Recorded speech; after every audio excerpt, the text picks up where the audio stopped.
sampai kebijaksanaan, biasanya jarang mereka itu menghakimi. Jarang mereka itu menilai benar salah. Mereka hanya bisa tersenyum saja melihat semua keadaan. Bukan berarti fasik. Bukan berarti fasik. Karena cinta kasih dalam dirinya sudah berkembang. Berbeda dengan orang-orang yang reaktif. Yang seluruh warna yang 7 itu belum menyatu. Merah menjadi berbeda dengan hijau. Hijau menjadi berbeda dengan biru. Biru menjadi berbeda dengan ungu. Lalu dianggap 7 warna itu bukan satu kesatuan. Lalu satu itu dianggap sebagai keterpisahan. Yang merah merasa paling benar. Yang biru merasa paling benar. Yang hijau merasa paling benar. Yang merah merasa paling benar menyalahkan yang hijau. Yang hijau merasa paling benar menyalahkan yang biru. Yang biru merasa paling benar menyalahkan yang nila. Yang nila merasa paling benar menyalahkan yang ungu. Itulah sesungguhnya bibit awal perpecahan. Bibit awal peperangan. Makanya setiap peperangan pasti melibatkan tentara. Kita sering lupa. Tentara itu tidak pernah bisa membebaskan kejahatan. Tentara hanya berhadapan dengan tentara. Dan tentara tidak berhadapan dengan kejahatan. Kejahatan itu ketiadaan cahaya. Ketiadaan cahaya harusnya dilawan dengan kehadiran cahaya.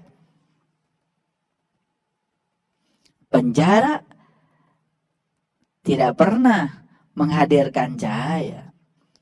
Penjara malah justru kebanyakan menghadirkan kegelapan baru. Sudah orang itu jahat, kemudian diperlakukan jahat, maka keluar dari penjara, kira-kira jiwa orang itu semakin gelap, semakin hitam, semakin legam. Itulah sesungguhnya praktek-praktek yang tidak disadari bahwa kita sesungguhnya sedang berkontribusi menebarkan kegelapan pada semesta ini, bukan menebarkan cahaya. Baik, yang sederhana saja. Kalau Bapak Ibu ditanya sekarang sama saya, diberitakan di sebuah stasiun televisi ada orang melakukan kejahatan. Biasanya apa yang dilakukan oleh kita pertama kali? Pasti kita akan bereaksi. Apa reaksi kita? Reaksi kita yang pertama adalah kita benci pada orang yang melakukan kejahatan.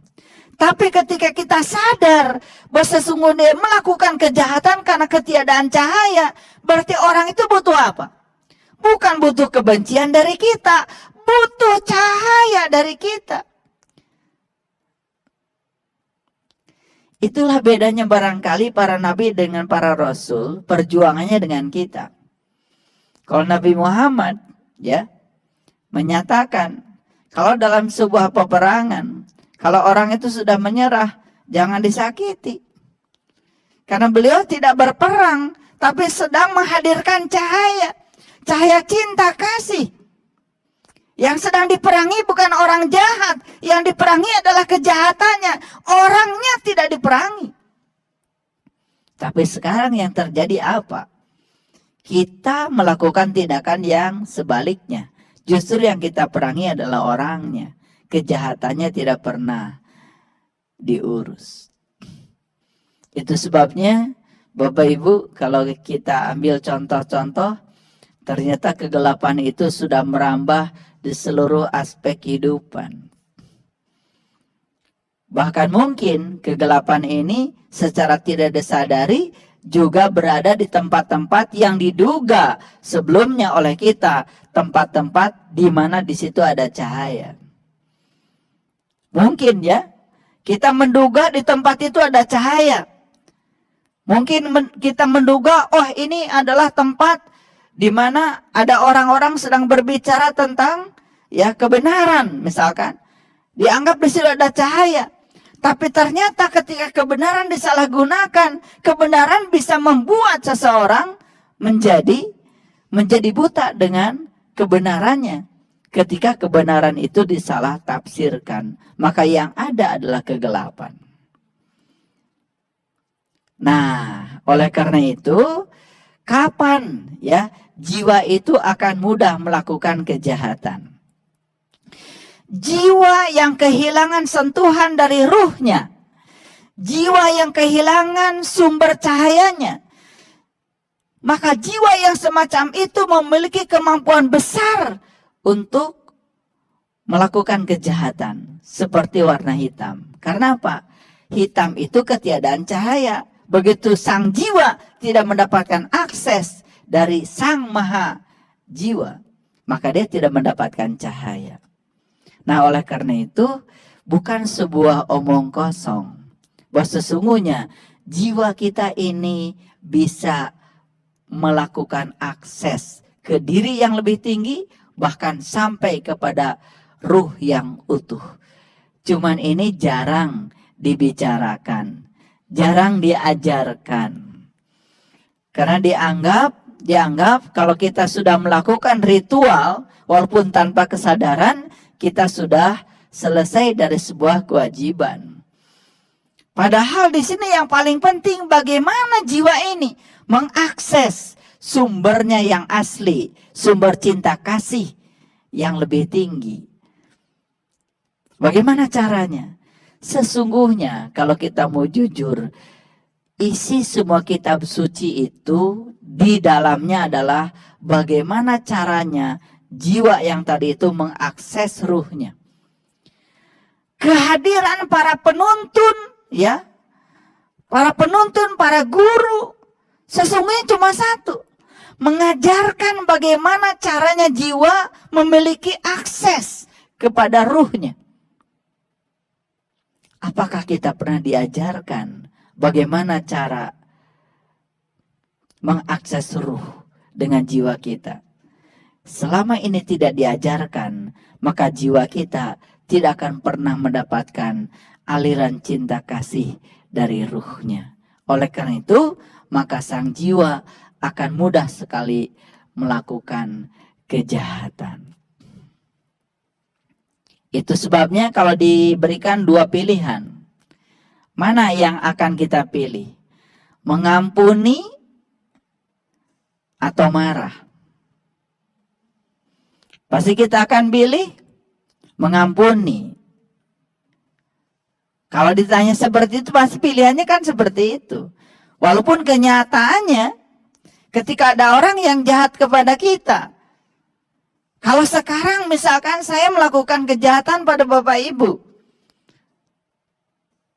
saya tidak akan tanya, Bapak Ibu akan marah atau memaafkan. Pasti reaksi kita yang pertama mungkin marah, ya. Walaupun mungkin ada yang marahnya lama, ada yang marahnya sebentar, keburu sadar. Loh, kenapa saya mesti marah? Bukankah orang jahat itu ketiadaan cahaya? Ketika saya marah, justru saya sedang menyumbang ketiadaan cahaya. Jadi kalau sebentar marah, sebentar sadar itu masih mending. Yang luar biasa itu marah terus menerus, bahkan memelihara kebencian secara terus menerus. Berarti menebarkan kegelapan secara terus menerus. Sekarang saya kasih pilihan lagi yang kedua. Ya.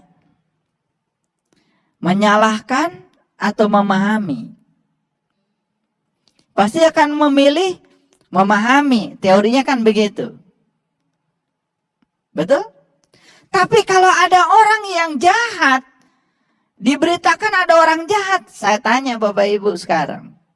Begitu berita tentang orang jahat itu, apalagi kejahatannya menyentuh keluarga kita, menyentuh bagian dari orang-orang yang kita cintai.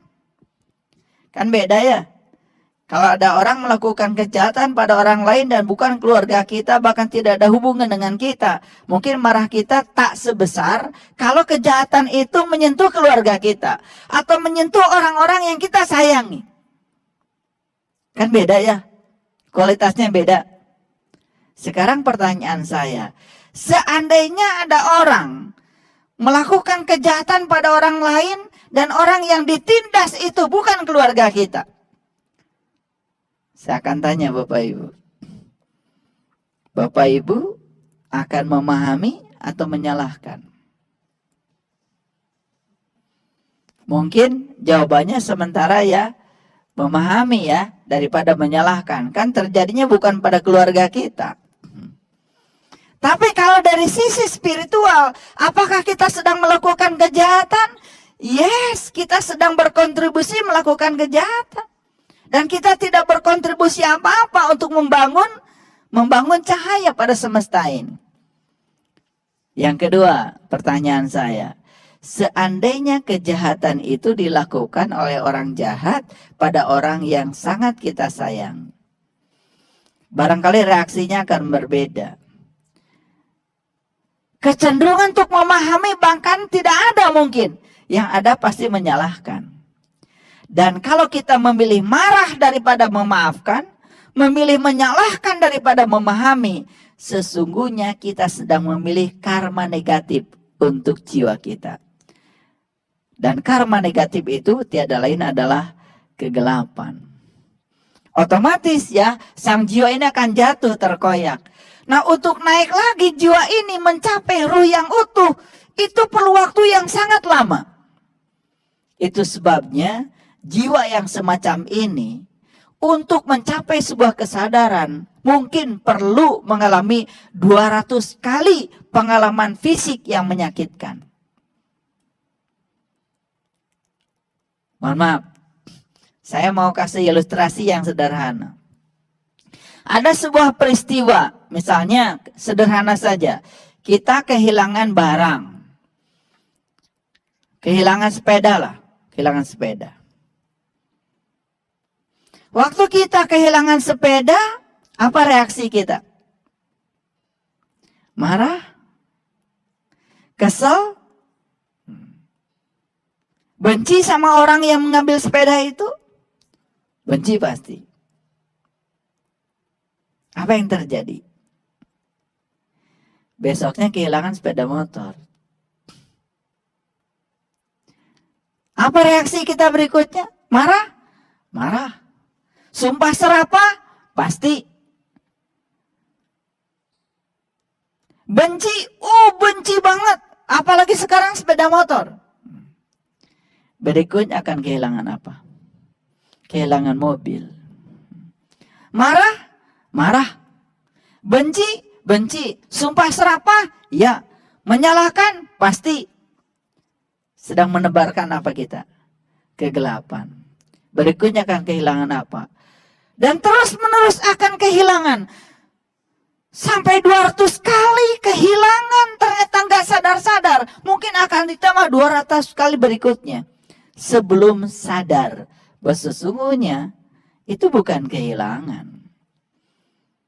Cuman bagian dari cara semesta untuk membersihkan harta kita. Karena kita tidak paham, ya, tidak bisa memahami maksud di balik peristiwa itu, kehadirannya, apa yang terjadi?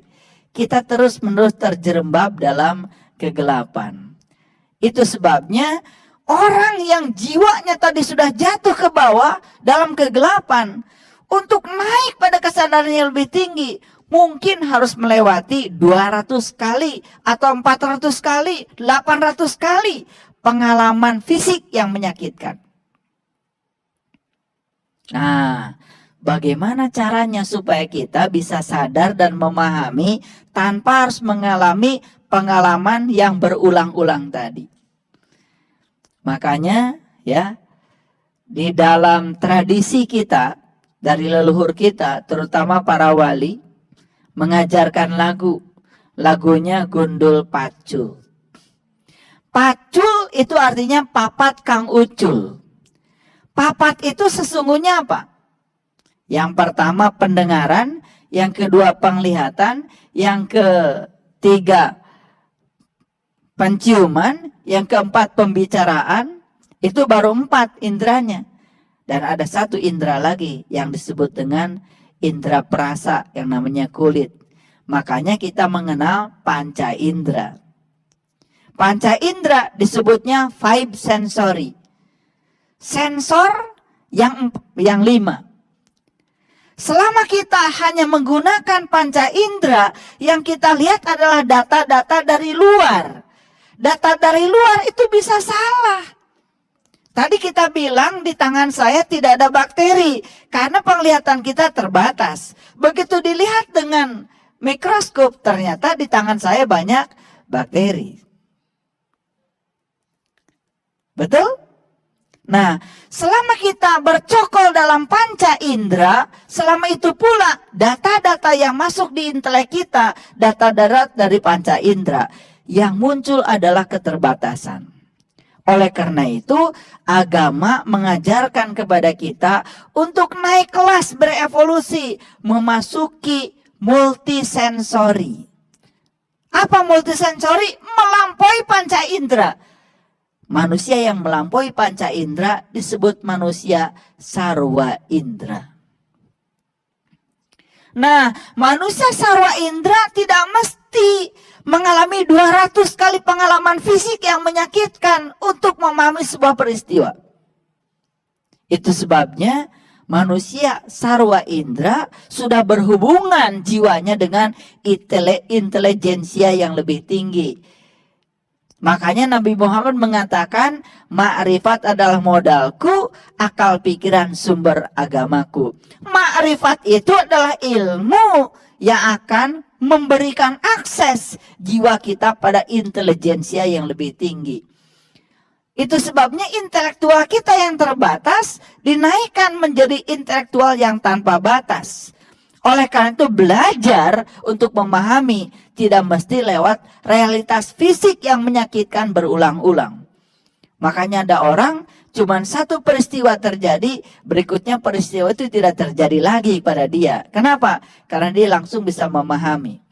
Makanya setiap peristiwa di semesta ini hadir, tujuan kehadiran cuma satu, menyampaikan sebuah pesan penting kepada kita.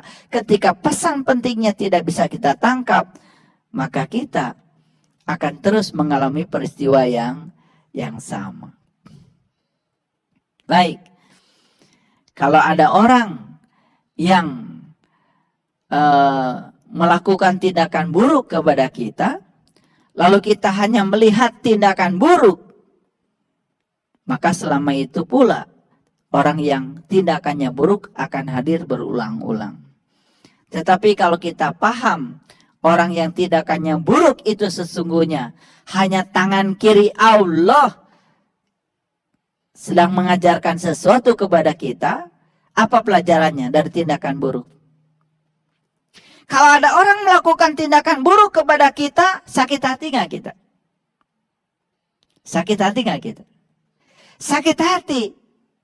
Apa pelajaran dari sakit hati? Pelajarannya, saya tidak akan melakukan tindakan yang sama karena ternyata saya sudah merasakan sakitnya. Jadi sakit itu perlu kita rasakan. Kenapa? Lewat sakit yang kita rasakan kemudian kita belajar. Maka saya tidak akan melakukan tindakan yang sama karena tindakan yang sama akan dirasakan sakitnya oleh orang lain. Nah, banyak yang tidak sadar dengan itu. Ketika orang menyakiti kita, bukan sadar bahwa sesungguhnya dia sedang mengajarkan rasa sakit supaya kita tidak melakukan tindakan yang sama, malah justru memacu adrenalin kita, memacu kemarahan kita untuk menimbulkan rasa sakit yang lebih dari itu pada orang lain. Bagaimana jiwa kita bisa berevolusi menjadi ruh yang utuh kalau seperti itu? Kalau begitu bagaimana cara menanggapi orang yang baik kepada kita? Sekarang saya tanya Bapak Ibu, kalau ada orang melakukan tindakan baik kepada kita, bahagia nggak kita? Senang nggak kita? Jadi pesannya apa? Pesannya apa? Pesannya sederhana. Kalau orang itu melakukan tindakan itu saya senang, pesannya apa? Saya akan melakukan tindakan yang sama pada orang lain supaya orang lain merasakan apa yang saya rasakan. Itu dua pesan yang sangat penting yang mungkin selama ini kita tidak tidak sadari. Oleh karena itu, ya, para bijak mengumpamakan, ya, tindakan buruk yang dilakukan orang kepada kita itu tangan Allah, disebutnya tangan kirinya Allah. Dan tindakan baik yang dilakukan kepada kita itu juga tangan Allah, adalah tangan kanannya Allah. Tangan kanan untuk mengajarkan kebahagiaan, tangan kiri untuk menjauhkan rasa sakit. Tangan kanan untuk mengajarkan agar kita melakukan kebahagiaan yang sama pada orang lain. Tangan kiri berarti sedang mengajarkan kepada kita agar kita jangan melakukan tindakan yang menyakitkan seperti tindakan orang lain yang menyakiti kita. Bukan saling membalas. Nah, disinilah pentingnya memahami kejahatan sebagai ketiadaan cahaya. Kalau kejahatan ketiadaan cahaya, maka kita akan sadar melawan kejahatan dengan kejahatan. Sesungguhnya kita sedang menambah kegelapan. Baik, Bapak Ibu yang dirahmati Allah. Siapa sesungguhnya yang menciptakan jiwa? Yang menciptakan jiwa itu adalah ruh. Dan kapan ruh menciptakan jiwa? Saat ruh dikasih dua pilihan, dia mengambil pilihan yang memiliki kandungan karma negatif. Jadi contohnya seperti ini. Tadi ketika disuruh mengambil pilihan, marah atau memaafkan. Dia memilih apa? Marah. Dia dikasih pilihan, menyalahkan atau memahami. Dia lebih memilih menyalahkan. Sesungguhnya ruh, ya, sedang mengambil karma negatif. Makanya saat dia mengambil karma negatif, ruh akan terkoyak. Ruh yang terkoyak, dia sedang menciptakan jiwa. Makanya sangat masuk akal kalau di Quran dikatakan qad aflaha man zakkaha wa qad khaba man dasa. Beruntunglah mereka yang menyucikan jiwanya dan rugilah yang mengotorinya. Jadi siapa yang menyucikan jiwa? Dan bagaimana cara menyucikan jiwa? Karena banyak yang mensalah tafsirkan. Menyucikan jiwa itu gimana caranya? Kalau tadi jiwa, ruh yang terkoyak yang bernama jiwa itu sedang ketiadaan cahaya, cara menyucikan jiwa yang diajarkan para nabi, para rasul kan menghadirkan cahaya.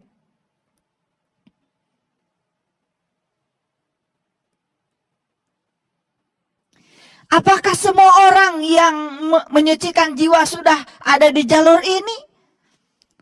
Kan belum tentu.